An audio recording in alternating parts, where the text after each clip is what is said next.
내가 저지른 한순간의 작은 실수가 팀 전체의 성과를 무너뜨렸다면 아차하는 순간에 이미 전송된 메시지나 툭하고 생각 없이 내뱉은 말 때문에 온몸이 굳어버린 경험 있지 않나요? 이럴 때는 타임머신이라도 있었으면 좋겠다는 헛된 망상에 빠지기도 합니다. 하지만 만약 나의 실수가 팀이 아니라 전 세계를 상대로 한 것이라면 어떨까요? 심지어 나의 의도는 선한 것이었다면요? 여기 자신의 의도와는 정반대로 인류에게 돌이킬 수 없는 거대한 과오를 남긴 사람이 있습니다. 그의 이름은 알프레드 노벨, 노벨상을 만든 바로 그 사람입니다. 에이, 뻔한 노벨 이야기야? 라고 생각하셨을까요? 하지만 오늘의 이야기는 단순한 위인전이 아닙니다. 역사상 가장 거대했던 실수와 그에 따른 죄책감에 대한 기록입니다. 어쩌면 이 기록은 과거의 실수라는 방안에 갇혀 잠 못 이루는 여러분에게 죄책감이라는 무거운 문을 열게 해줄 하나의 열쇠가 될지도 모릅니다. 알프레드 노벨은 1833년 스웨덴의 수도 스톡홀름에서 태어났습니다. 노벨이 태어난 시기는 1차 산업혁명으로 전 세계의 새로운 기술과 발명이 폭발적으로 쏟아져 나오던 때였습니다. 노벨의 아버지는 이런 시대의 흐름에 맞게 바다의 폭탄 기뢰를 제작해 막대한 불을 쌓았습니다. 덕분에 어린 노벨은 학교가 아닌 집에서 당대 최고의 석학들에게 1:1 교육을 받을 수 있었습니다. 노벨에게 폭약은 공포의 대상이 아니라 과학이자 가업이었죠. 17살이 된 노벨은 이 과학을 더 깊이 파고들기 위해 프랑스 파리로 유학을 떠납니다. 그리고 그곳에서 그의 운명을 바꾸게 될 악마의 물질을 만나게 됩니다.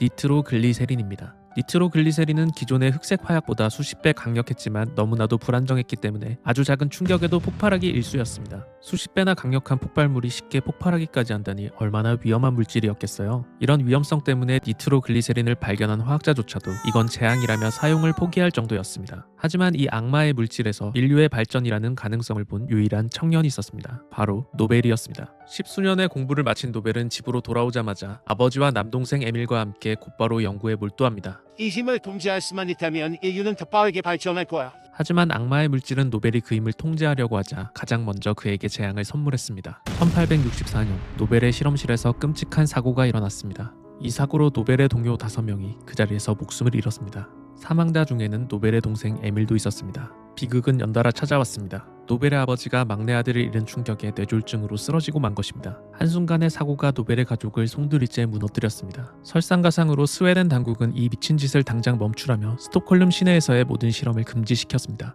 만약 여러분이 이런 일을 겪었다면 어땠을까요? 인류의 발전을 위한다는 선한 의도가 동생을 죽음으로 몰아넣고 아버지를 중태에 빠지게 만들었다면 자신을 용서할 수 있을까요? 노벨 역시 감당하기 힘든 죄책감에 엄청난 고통에 시달립니다. 이 죄책감은 노벨이 눈을 감는 날까지 그를 괴롭혔습니다. 하지만 그는 여기서 포기하지 않았습니다.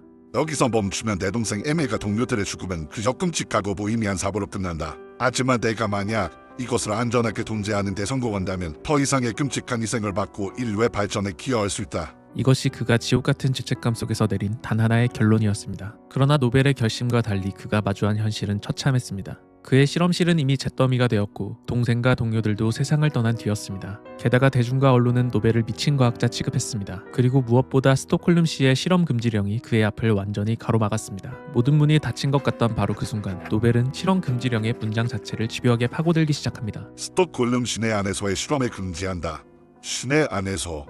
스톡홀름 시내 아니라고 했으니까 밖은 괜찮은 거 아니야? 노벨은 그 생각을 즉시 행동으로 옮깁니다. 스톡홀름의 행정구역에 속하지 않는 멜라린 호수 위에 거대한 바지선을 띄워 실험실을 만든 겁니다. 그곳은 육지가 아니었기 때문에 실험금지령의 적용을 받지 않는 곳이었습니다. 법의 틈새를 정확히 파고든 겁니다. 그리고 이 절박한 집념은 마침내 1867년 그가 악마의 물질을 인류의 도구로 길들이는데 성공하게 만듭니다. 액체라서 불안정했던 니트로글리세린을 규조토에 흡수시켜 고체로 만든 것이죠. 이것이 바로 강력한 힘이라는 뜻을 가진 노벨의 발명품 다이너마이트입니다. 다이너마이트는 노벨의 바람대로 터널을 뚫고 운하를 건설하고 광산을 개발하는 등 인류의 발전에 크게 기여했습니다. 하지만 노벨이 예측하지 못한 것이 있었습니다. 다이너마이트를 인류의 발전이 아니라 서로를 파괴하는 데 사용하고 싶어 했던 세력이 있었던 겁니다. 바로 군대였습니다. 노벨의 발명품 다이너마이트는 그 어떤 무기보다 효율적으로 요새를 무너뜨리고 사람을 죽이는 살상 도구가 되었습니다. 게다가 노벨의 기술은 군대에서 사용하는 기존 폭탄들의 파괴력과 안정성을 비약적으로 높여주었습니다.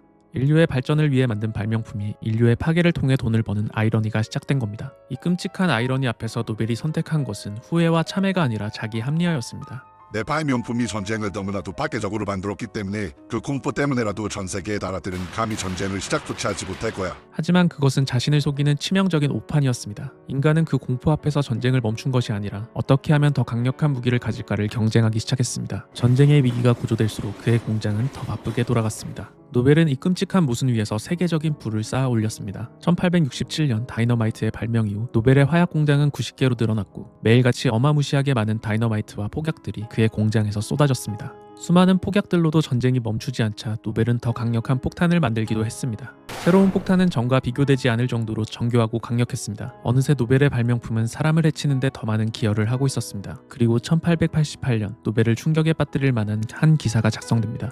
죽음의 상인 사망하다. 그 기사는 노벨의 형의 죽음을 노벨의 죽음으로 착각한 한 기자의 치명적인 오보였습니다. 하지만 이 잘못 작성된 기사는 훗날 노벨이 진짜로 죽음을 맞이했을 때 세상이 그를 어떻게 기억할지 미리 엿볼 수 있는 예고편이기도 했습니다. 노벨은 큰 충격에 온몸이 굳었습니다. 나는 정말 죽음의 상인이었나? 평생을 바쳐 쌓아올린 인류의 발전이라는 자부심과 세계 평화라는 자기 합리화가 단 한 줄의 기사로 모두 무너져 내렸습니다. 그제서야 노벨은 자신이 바꿔버린 세계의 모습을 직시합니다. 시간을 되돌릴 수는 없었습니다. 동생의 죽음도 노벨에게 엄청난 죄책감을 안겼지만 전 세계를 상대로 한 자신의 실수는 노벨을 송두리째 집어삼키기에 충분했습니다. 이후 노벨은 자신의 과오를 바로잡기 위해 8년간 고뇌에 빠집니다. 그리고 1895년 파리의 한 클럽에서 자신의 유언장을 조용히 작성합니다. 전 재산의 94%를 인류를 위해 가장 공헌한 사람들을 위한 기금으로 사용하겠다. 분야는 물리, 화학, 생리의학, 문학, 그리고 죽음의 상인이었던 노벨이 자신의 모든 것을 걸고 속죄하기 위해 반드시 넣어야 했던 그 항목. 평화였습니다. 노벨의 평화상은 나는 죽음의 상인이 아니다라는 항변 대신 나는 인류의 평화에 기여한 사람을 영원히 지지하겠다고 선언한 죽음의 상인의 처절한 속죄였습니다. 노벨은 유언장을 작성한 지 1년 뒤 영원한 잠에 빠져듭니다. 하지만 그의 속죄는 100년이 훌쩍 지난 지금까지 인류 모두에게 엄청난 영향력을 끼치고 있습니다.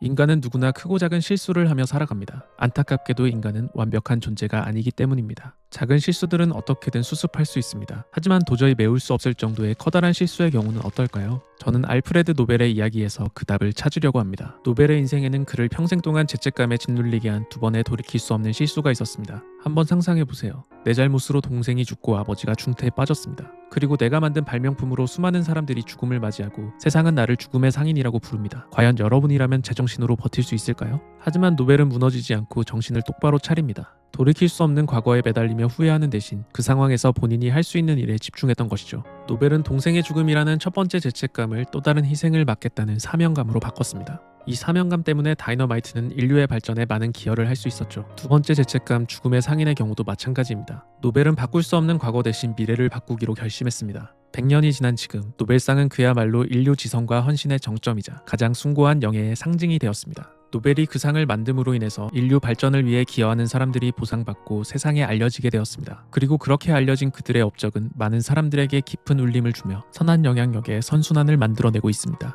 오죽하면 미국의 대통령도 그 상을 받고 싶어 하지 않습니까? 노벨의 폭약이 세상에 미친 나쁜 영향력도 어마어마하지만 노벨의 속죄가 세상에 미친 선한 영향력도 그에 못지않게 헤아릴 수 없을 정도로 큽니다. 최악의 실수 앞에 최고의 속죄를 한 것이죠. 다시 한번 묻겠습니다. 나의 실수로 누군가에게 큰 상처를 남겼나요? 한순간의 실수로 내가 속한 집단에 큰 피해를 끼쳤나요? 되돌릴 수 없는 커다란 실수를 저질렀을 때 우리가 유일하게 할 수 있는 일은 과거를 향해 끊임없이 후회하는 것이 아니라 그 실수의 무게만큼 미래를 향해 책임을 지는 것입니다. 안타깝게도 우리는 과거를 바꿀 수 없지만 감사하게도 우리는 미래를 바꿀 수 있습니다. 지금 여러분이 할 수 있는 일이 무엇인가요? 노벨처럼 거창한 일이 아니어도 좋습니다. 똑같은 실수를 반복하지 않으려면 작은 변화부터 실천해보세요. 실수를 반복하지 않기 위해 기록하고 필요하다면 전문가의 도움도 받으며 다음 프로젝트는 반드시 완수하는 겁니다. 피해를 끼친 사람들에게 무엇이 진정으로 필요한지 고민해보는 것도 좋겠네요. 여러분이 끝없이 반복되는 후회 속에서 스스로를 괴롭히지 않고 새로운 미래를 만들어 가시길 바라며 이야기 마치겠습니다. 지금까지 여러분들께 사유할 거리를 올려드리는 사유식탁이었습니다.